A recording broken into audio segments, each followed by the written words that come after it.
Member from Chestermere-Strathmore has the floor. Thank you, Mr. Speaker. I rise prayerfully thankful to be living in peace in our great province and to respond to the speech from the throne.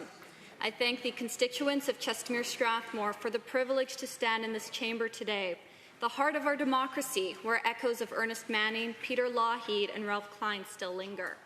I'm grateful to my family, my friends, and volunteers for the support and encouragement on the road to where I stand today. I'm humbled by the trust the constituents of Chestermere-Strathmore have placed in me and pledge to represent them to the best of my abilities. In what follows, I will sketch what makes Alberta great and the duty to guard against the font of two existential threats to Alberta and to the people of my constituency. Mr. Speaker, the urban and rural blended constituency of Chestermere-Strathmore is a microcosm of the people of our province and a model of what Albertans have and can achieve. Indigenous peoples walked, hunted, and navigated through these beautiful lands for countless generations. Despite its beauty and splendour, the first settlers to arrive in southern Alberta's semi-arid environment in the 18th century considered it unfit for agriculture. But these pioneers worked together to irrigate parts of this semi-desertic landscape. Future Albertans tirelessly carved the land and diverted flows to inject life-giving water into what is now my riding. Originally started by the CP Rail, the Western Irrigation District of the Bow River Irrigation System began in 1904. Its main canals brought clear waters flowing from the Rocky Mountains into the Bow River Valley to Reservoir No. 1, which is Chestermere Lake today. A partnership between the government and the rail company built a model farm near Strathmore to demonstrate that farming could be done here, which attracted more farming and ranching pioneers now rooted in our land.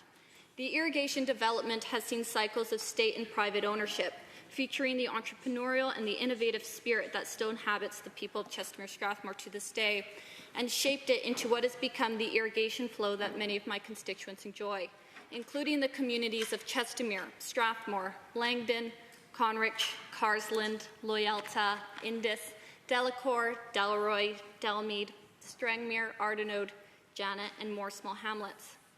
Among these, you'll find some of the fastest-growing municipalities in the province. The city of Chestermere, for example, grew nearly 500% over the last 2 decades. It was only 30 years ago that Chestermere had just over 1,000 permanent residents. Today, there are over 25,000.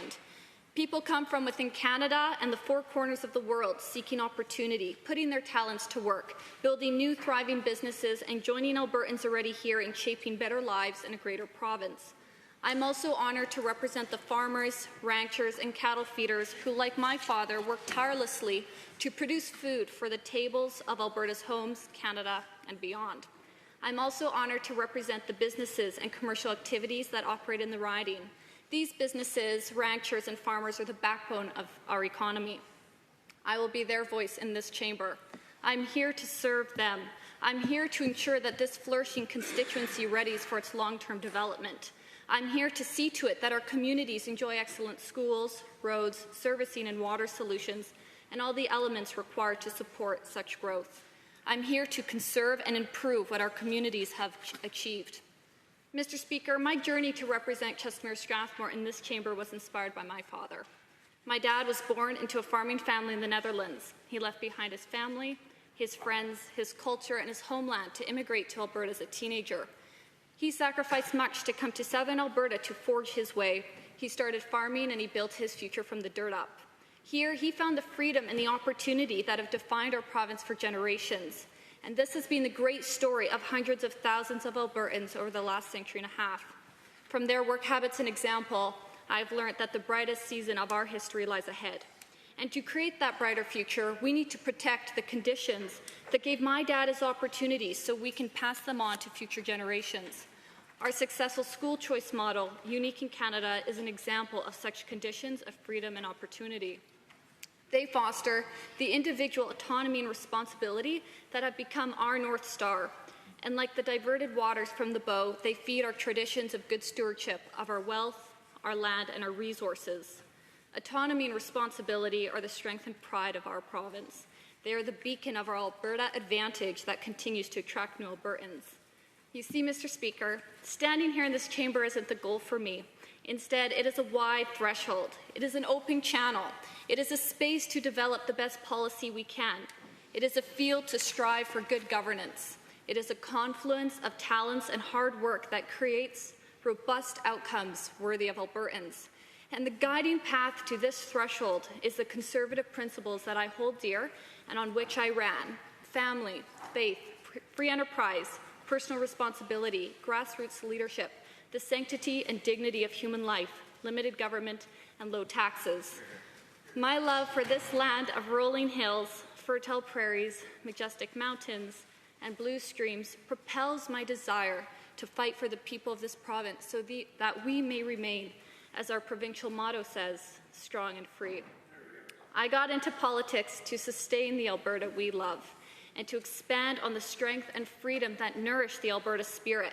We are strong when we are free, and we are free when we are strong. To sustain our strength and freedom and to ensure that these principles remain a beacon for generations to come, Alberta must face two sets of related challenges, simultaneously internal and external. First is the woke culture of progressives, which includes radical environmentalism and an obsession with identity politics. Woke progressive culture is a creature that feeds on division sown by invented grievances. It is a creature that reduces and diminishes people to narrow identities. It is a creature that opposes freedom of expression in the public square and in our schools and universities. It is a creature that scorns science, faith, and hope. Woke progressive culture is a creature hostile to the core traditions of Albertans and who we are. It divides friends and families. It pits parents against children, citizens against neighbours, and workers against businesses. It is a creature that afflicts many, chief among them our friends across the aisle, Mr. Speaker. And in this execution of that progressive plan, we are seeing an attack on Albertans, on our provincial identity, our energy sector, our farms and ranches, our institutions, and our families. We are seeing an assault on parental rights and authority, tacitly endorsed by Ottawa with New Democrat complicity. And this is wrong. As the main founder of our province, the famously pragmatic Frederick Haltain often repeated, there is no compromise with wrong. The family is the fundamental building block of society and how citizens naturally pass on the torch of culture. Healthy and strong families beget strong communities and healthy societies. Without strong families, individuals quickly become vassals of the state. There's no culture without families, and our coalition was built on this principle and on the promise that families are protected from state intrusions. We must never let ideologues interfere with the fundamental natural rights of parents to raise their children with the same love, care, and principles they hold dear. It is our job to sustain Albertans, and we maintain and develop a stronger culture by maintaining strong families. The second challenge Albertans face, Mr. Speaker, is a federal government increasingly intrusive and hostile to Western provinces. More than that, there's a federal government disturbingly bent on punishing Albertans. They have been shameless in applying double standards to reward and pump up vote-rich regions while punishing those who, in their eyes, unwisely diverge from their doomsday views. Ottawa is trying to crush our livelihood and our spirit. Using their cultish environmental ideology, they seek to crush our businesses, our farms, and our ranches. Albertans are leaders in environmental standards, Mr. Speaker, and we'll take no lessons from people who allow the pouring of billions of litres of raw sewage into the precious habitat for beluga whales. In the 5 short months since I was elected, Mr. Speaker, I have seen a rise in the pitch and number of federal government belligerent attacks on our constitutional autonomy, our economic liberty, and on our way of life. We live in a time in which our federal counterparts actively expand their powers to the detriment of Albertans by cutting down the neighbourly fences between jurisdictions. We live in a time in which our federal counterparts are removed from the realities of raising a family or running a business. Theirs is a dangerous centralizing and homogenizing project to refashion the country in accordance with their progressive ideas, an ideology that operates bereft of common sense and in the irrational foreground of a contrived doomsday. It is dangerous, Mr. Speaker, because expanding power without limits always unfolds into tyranny. Frederick Hultain, then premiers of these territories before provincehood, was cognizant of this problem when he warned Prime Minister Laurier in early 1905, if the provincial jurisdiction can be invaded by federal legislation, what limit is there to the exercise of such power? The federal denial of control of our own natural resources at birth took 25 years to reverse, from Hultain to Premier Brownlee, and who can forget the epic battles won by Premier Lougheed to push Ottawa's taxing hand out of Alberta's oil wells. Alberta will vigorously resist the destructive progressive ideologies and attempts to invade provincial jurisdiction by expanding federal powers. We have been here before, Mr. Speaker, from Frederick Hultain to Premiers Lougheed, Klein, Kenney, and now Smith. We have risen to the challenge, and I am proud to stand with those who have defended us against these assaults. Albertans deserve strong leadership to protect our spaces and our livelihoods, to protect our institutions and our families, and that is why they sent United Conservatives to form a government. Alberta and Albertans sent us here to get the job done. And I hope the official opposition will abandon their sometimes tacit and sometimes active complicity with Ottawa and work with us instead to fend off these federal attacks against Alberta's people and interests. Albertans alone will decide and chart our future, Mr. Speaker. We aren't the sort to be governed by remote. And the best way to resist these open attacks is for Alberta to occupy fully the constitutional spaces that the Canadian Constitution grants our province in areas such as resource management, education, and healthcare.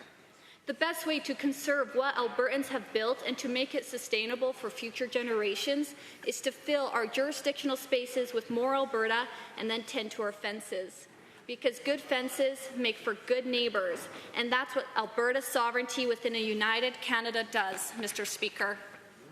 It is a great honour and privilege for me to stand in this chamber and follow in the footsteps of earlier defenders of our provincial rights.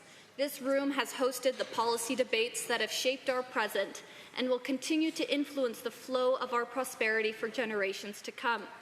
Our main mission is to safeguard Alberta and Albertans for Albertans. As such, it is my honour to serve as the youngest member of this 31st Legislature of Alberta, and I pledge my energy and my youth to my constituents and the people of this province. I will toil with vigour to advance and defend what we have achieved together since the territorial government led by Frederick Hultain. I hope to bring new and revitalized perspective and energy to tried and tested ideas and to the flowing, timeless truths of which I've spoken today. My father taught me the values I hold: hard work, the virtues of merit, quiet pride, and respect. And these will be my tools in the service of my constituents and this my beloved province to the very best of my abilities. May the fearless spirits of those who tame this rugged land, spirits which still move through the waters that flow from the peaked steeples of our mountains through to the canals of my riding, sustaining bodies and souls, purify our oaths, bless our work, and hold our promises afloat in the rivers of our lives. Thank you.